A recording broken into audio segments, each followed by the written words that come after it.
अस्मद्गुरुभ्यो नमः। काश्यपान्वयसञ्जातं नारायणपदाश्रितं श्रीमन्नारायणं वन्दे यतीश्वरश्रियाजुषम्। आपदामपहर्तारं दातारं सर्वसम्पदां लोकाभिरामं श्रीरामं भूयो भूयो नमाम्यहम्। मनोजवं मारुततुल्यवेगं जितेन्द्रियं बुद्धिमतां वरिष्ठं वातात्मजं वानरयूथमुख्यं శ్రీరామదూతం శిరసా నమామి. రాముడు వచ్చిన దగ్గర నుంచి మానవుళ్లానే నడుచుకుంటున్నాడు. ఆంజనేయ స్వామి కంటి ముందు కనబడేటట్టు ఆయన చేసింది మహా అయితే 7 తాడి చెట్లను భేదించడం, దుందుభికాయాన్ని తన్నటం, ఒక బాణంతో వారిని సంహరించడం. ఈ 3 కార్యాలు తప్ప లోకాలని కావాలంటే నాశనం చేసి, అంటే ప్రళయం చేసి తిరిగి మళ్ళీ సృష్టించడం అంటే ఇవి ఎవరు చేయగలరండి? బ్రహ్మ విష్ణు మహేశ్వరుల త్రిమూర్తులుగా వీళ్ళు చెప్పే మనం అనుకునేటువంటి పౌరాణికంగా ఉండే త్రిమూర్తులు కానీ, ఆగమం ప్రతిపాదించినటువంటి ఏదో వ్యూహ వాసుదేవుడు, సంకర్షణ, ప్రద్యుమ్నాది స్వరూపాలతో ఉండేటువంటి భగవంతుడి అసలు త్రిమూర్త స్వరూపాలు కానీ, ఇవన్నింటినీ సృజించిన ఆది నారాయణుడైతే తప్ప భూతాలని నాశనం చేసి మళ్ళీ పుట్టించలేడండి. ఇది భగవద్ వైభవం. ఇది ఆ హనుమంతుడికి ఎలా తెలిసింది? హనుమంతుడు సూర్యనారాయణుడిని ఉపాసించి సకల వేదములని, వేద వ్యాకరణ వాంగ్మయం మొత్తాన్ని కూడా గ్రహించినటువంటి మహానుభావుడు కదా ఆయన. నవవ్యాకరణ పండితుడు అంటారు ఆయన్ని. స్వయంగా రాముడే కీర్తించాడు ఆయన్ని. నాన్ ఋగ్వేద వినీతస్య, ఋగ్వేదం యజుర్వేదం సామవేదం చదవకపోతే ఇలా మాట్లాడలేరు లక్ష్మణ అంటూ రాముడు రామాయణంలో తన నోటితో స్వయంగా ఎక్కువగా పొగిడిన దాంట్లో మొదటివాడు హనుమంతుడే. అలా పొగిడించుకున్నవాడు రాముడి చేత. అది హనుమంతుడి వైభవం, గొప్పతనం అన్నమాట. ఇంత గొప్ప హనుమంతుడికి వేదములంతా చదివాడు కనుక ఆ ఎదురుగా వచ్చినవాడు సాక్షాత్ రాముడు నారాయణుడే అని తెలుసండి. రాముడు మనిషిగా ఎంత ఉండాలనుకున్నా నారాయణత్వం అనేక సందర్భాల్లో కనబడుతూనే ఉంటుంది. జటాయువు రాముడి కోసం ప్రాణం వదిలింది, ప్రేమ కలిగింది రాముడికి. ఒక మాట అనేసాడండి, మయా గచ్చ అనుత్తమాన్ లోకాన్ అన్నాడండి. నా ఆజ్ఞ చేత తిరిగిలాని లోకాలకు వెళ్ళమన్నాడు. తిరిగిరాని లోకం ఒక్కటే ఉందండి. భగవద్గీతలో చెప్తాడు, ఆ బ్రహ్మభువనాల్లోక పునరావర్తినోర్జున మాముపేత్యతు పునర్జన్మన విద్యతే. ఈ ప్రపంచంలో అంటే సృష్టిలో నిత్య విభూతి, లీలా విభూతి అని 2 విభాగాలుగా ఉంటుంది సృష్టి. లీలా విభూతి అంటే మారుతూ ఉంటుంది అనమాట. ఈ ప్రకృతి చక్రం సృష్టి. నిత్య విభూతి ఎప్పటికీ మారదు, త్రిపాద్ విభూతి అంటారు. దాన్నే వైకుంఠమని, దాన్ని పరమపదమని అంటారనమాట. దివ్య సూర్యులు అనేటువంటి వాళ్ళు తద్విష్ణో పరమం పదం సదా పశ్యంతి సూరయ దివీవ చక్షురాదతం అని వేదం కీర్తిస్తుంది కదా. అట్లా దివ్య సూర్యుల చేత కీర్తించబడేటువంటి త్రిపాద్ విభూతి అయిన వైకుంఠం నిత్య విభూతి. అది పైన ఉంటే దాని క్రింద ఉండేటువంటిదంతా కూడా లీలా విభూతి. ఈ లీలా విభూతిలో అన్నిటికంటే పైనుండే లోకం బ్రహ్మలోకం అండి. అది అన్నిటికంటే గొప్పది. ఆ బ్రహ్మలోకం గొప్పది కనుకనే భగవద్గీతలో బ్రహ్మలోకాన్ని ఎగ్జాంపుల్గా చెప్తాడు. ఎవరైనా చాలా టాప్ ఏదో దాన్ని కదా చెప్పి, అది కూడా దానికంటే నేను ఇంకా ఇదని చెప్పాలనుకున్నప్పుడు టాప్ ఏదో అది చెప్పాలి.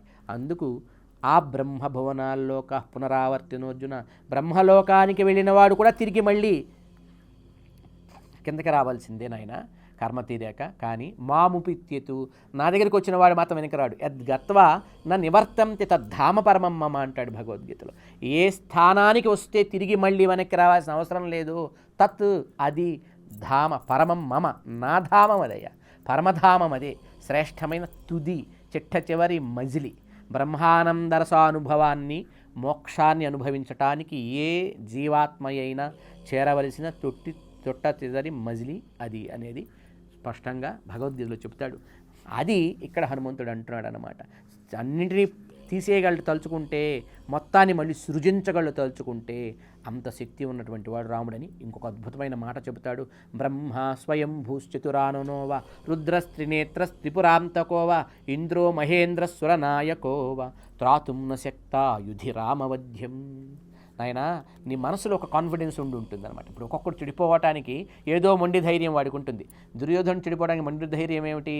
నా దగ్గర కర్ణుడు ఉన్నాడు, ఏదో ఒకటి చేసి అర్జునుడిని ఎదుర్కొంటాడని వాడికి మండు ధైర్యం. ఈ రావణాసుడికి ధైర్యం ఏమిటి మనసులో? నేను బ్రహ్మని మెప్పించి వరాలు పొందాను. బ్రహ్మ అందరికీ గొప్పవాడు కదా, అందరికంటే పెద్దవాడు ఆయన. అసలు బ్రహ్మ అనే పాటే పెద్దదండి. హైరార్కీ కూడా భలే చెప్తాడు వాల్మీకి భగవానుడు చెప్పేటప్పుడు. మొట్టమొదటి బ్రహ్మ గురించి చెప్తాడు, తర్వాత పరమశివుడు బ్రహ్మ కుమారుడు 2వ స్థానం ఆయనకి చెప్తాడు. 3వ స్థానం సృష్టి స్థితి లయకారకులైన వీళ్ళకంటే తరువాత స్థానంలో ఉండేవాడు ఇంద్రుడు కనుక ఇంద్రుడు. ఈ హైరార్కీతో చెప్తాడు ఆ లైన్స్ చెప్పేటప్పుడు కూడా. బ్రహ్మ స్వయంభూ చతురాననోవా, చతురాను 4 తలలు కలిగినవాడు, స్వయంగా అవతరించినవాడు, అందరికంటే పెద్దవాడు బ్రహ్మదేవుడే నీకు వరాలిస్తే ఇచ్చుగాక. రుద్రస్త్రినేత్రస్త్రిపురాంతకోవా, నువ్వు ఎట్లో పరమశివుడు బోళాశంకరుడు, భక్తవ శంకరుడు, భక్తి కొంచెం చూపిస్తే ఆనందంతో పొంగిపోతాడు కనుక నీ భక్తికి పరవశించి నీకు వరాలిచ్చి పరమశివుడు కూడా నీతో ఉండుగాక. రుద్రస్త్రినేత్రస్త్రిపురాంతకోవ, ఇంద్రో మహేంద్ర సురనాయకోవ, ఈ బ్రహ్మరుద్రుల బలం నువ్వు తీసుకొని ఇంద్రుడిని ఇబ్బంది పెట్టావు కనుక ఇంద్రుడు నీకంటే అణిగిపోయి ఉన్నాడు. ఇంద్రో మహేంద్ర సురనాయకోవ, దేవతలకు అధిపతి ఐశ్వర్య సంపద్వంతుడైనటువంటి ఇంద్రుడు కూడా నీకు అణిగి ఉంటే ఉండుగాక. ఈ ముగ్గురు కలిసి వచ్చిన, ముగ్గురు విడివిడిగా వచ్చిన, ఈ ముగ్గురు ఒక మాట అనుకొని ప్రణాళిక వేసుకున్నా సరే రాముడు నిన్ను సంహరించాలనుకున్నప్పుడు త్రాతుం నశక్త యుధి రామవధ్యం, వీళ్ళెవ్వరూ నిన్ను రాముడి బారి నుంచి కాపాడలేరు. రాముడు సంహరించాలనుకున్న రోజున వీళ్ళెవరూ రక్షించలేరు. రాముడు ఎవరినన్నా కాపాడాలనుకుంటే వాడిని ఎవ్వడూ ఏం చేయలేడు. రాముడు ఎవరినన్నా శిక్షించాలనుకుంటే వాడిని ఎవ్వడూ కాపాడలేడు. ఇది వేదసారం, ఇది మొత్తం వాంగ్మయం మనకు నేర్పుతుందన్నమాట. సర్వ రక్షకుడైన వాడు, అందుకే శ్రీరామ రక్ష సర్వ జగద్రక్ష అనే మాట వచ్చిందండి. మనం చాలా విషయాలు తెలియక ఎక్కడెక్కడికో పరిగెడుతుంటాం. ఇళ్లల్లో పరిస్థితి బాగలేదు అనుకునేవారు ఆ ఇంటి ప్రారంభంలో గుమ్మం మీద మొదటి తలుపు మీద శ్రీరామ రక్ష సర్వజగద్రక్ష అని రాసుకొని ప్రతిరోజు ఒక్కసారి ఆ రాసిన అక్షరాలకు హారతి ఇవ్వండి. మీ ఇంటి యొక్క రక్షణ ఎట్లా ఉంటుందో చూడండి. అంత శక్తివంతమైందండి రామనామం. రాముడి యొక్క రక్ష అంత శక్తివంతమైందన్నమాట. ఇది చెప్పాడు. చెప్పిన తరువాత ఇది 51వ సర్గలో రామచంద్రమూర్తి వైభవాన్ని చెప్పి, నువ్వు బాగా బ్రతకాలనుకుంటే రాముడికి శతమ్మనివ్వు, లేదు నాశనం అవుదాం అనుకుంటే ఇంకా నీ కర్మ అంటూ హనుమంతుడు రామచంద్రుడి వైభవాన్ని 51వ సర్గలో చెప్పిన వెంటనే అండి 52వ సర్గ మొదటి శ్లోకంలో వాల్మీకి భగవానుడు ఒక అద్భుత ప్రయోగం చేశాడండి. తస్య తద్వచనం శ్రుత్వా వానరస్య మహాత్మనః, మహాత్మ అనే శబ్దం ప్రయోగం చేస్తాడు ఆంజనేయ స్వామికి.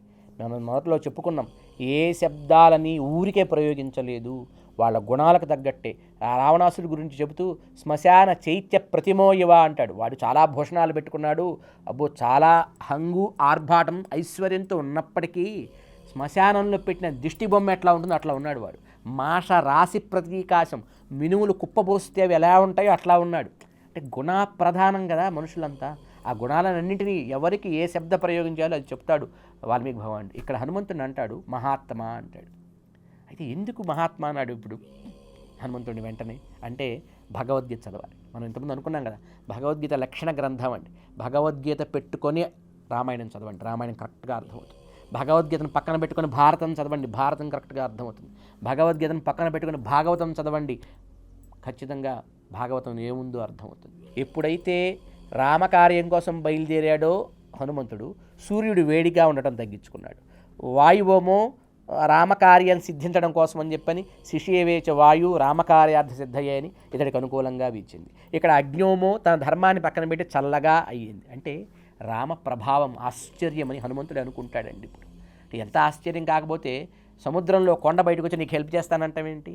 మనం నిజంగా రామకార్యంలో గనక ఉంటే, రామసేవగా బ్రతుకుతూ ఉంటే ప్రకృతి అంతా మనకు అనుకూలమవుతుందండి.